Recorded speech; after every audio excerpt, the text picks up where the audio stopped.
Breaking చూస్తున్నాం. HCU కంచె గచ్చిబౌలి భూముల వ్యవహారంపై సుప్రీంకోర్టులో విచారణ జరిగింది. ఈ సందర్భంగా హెచ్సియులో చెట్ల నరికివేతపై సుప్రీంకోర్టు తీవ్ర ఆగ్రహం వ్యక్తం చేసింది. చెట్లు కొట్టేసే ముందు అనుమతులు తీసుకున్నారా లేదా స్పష్టంగా చెప్పాలంటూ జస్టిస్ బిఆర్ గవాయ్ ధర్మాసనం సీరియస్ అయినట్లు తెలుస్తోంది. 1996లో సుప్రీంకోర్టు ఇచ్చిన మార్గదర్శకాల ప్రకారం అనుమతులు తీసుకున్నారో లేదో చెప్పాలని సూచించింది. అన్ని అనుమతులతోనే చెట్లు తొలగించామని తెలంగాణ సర్కారు తరపున న్యాయవాది తెలుపగా, తెలంగాణలో వాల్టా చట్టం అమల్లో ఉందని అమికస్ క్యూరీ స్పష్టం చేసింది. వాల్టా చట్టం ప్రకారం స్వయం అనుమతులుగా ప్రభుత్వం వ్యవహరించిందని అమికస్ క్యూరీ తెలిపింది. హెచ్సియు కంచె గచ్చిబౌలి భూముల వ్యవహారంపై సుప్రీంకోర్టులో విచారణ జరిగింది. విచారణకు సంబంధించిన లేటెస్ట్ అప్డేట్స్ మా రీజనల్ కోఆర్డినేటర్ అశోక్ అందిస్తారు. అశోక్.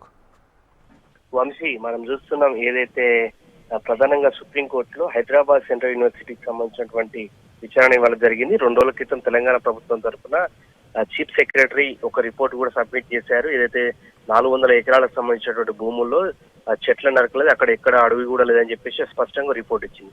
దీనిపై ఇవాళ విచారణ జరిపింది. విచారణ నేపథ్యంలో సుప్రీంకోర్టు ఆగ్రహం కూడా వ్యక్తం చేసింది. ఏదైతే జస్టిస్ బిఆర్ గవాయ్ ధర్మాసనం తీవ్ర ఆగ్రహం వ్యక్తం చేసింది. 1996 సుప్రీంకోర్టు ఇచ్చినటువంటి మార్గదర్శకాల ప్రకారం 100 ఎకరాలకు సంబంధించినటువంటి అడవిని కొట్టివేశారు. దానికి సంబంధించి అనుమతులు తీసుకున్నారా లేదా, అసలు తెలంగాణలో వాల్టా చట్టం అమల్లో ఉందా, ఎటువంటి అనుమతులు తీసుకున్నారు, మళ్ళీ ఇటువంటి చర్యలకు పాల్పడొద్దని చెప్పేసి కూడా స్పష్టం చేసింది. ఈ నేపథ్యంలో తెలంగాణ ప్రభుత్వం తరఫున కూడా వాదన వినిపించారు. అయితే అన్ని అనుమతులు తీసుకున్నాకే పనులు మొదలు పెట్టామని, ఇటువంటి ఘటనకు సంబంధించి మళ్ళీ పునరావృతం కాదని చెప్పేసి కూడా తెలంగాణ తరఫున లాయర్ స్పష్టం చేశారు. ఏదేమైనప్పుడు కూడా 400 ఎకరాలకు సంబంధించినటువంటి భూముల్లో ఏదైతే చెట్ల నరికివేతకు సంబంధించి సుప్రీంకోర్టు ఒకంత ఆగ్రహం వ్యక్తం చేసింది. దీనిపై మరొక మారు మే 15న విచారణ నుంచనుంది. సో ఏది ఏమైనప్పుడు కూడా 2 రోజుల క్రితం తెలంగాణ ప్రభుత్వం తరఫున ప్రభుత్వం పూర్తి స్థాయిలో సిఎస్ రిపోర్ట్ సబ్మిట్ చేసినప్పటికీ కూడా ఇవాళ సుప్రీంకోర్టు ఆగ్రహం వ్యక్తం చేయడం కూడా మనకు కనిపించింది.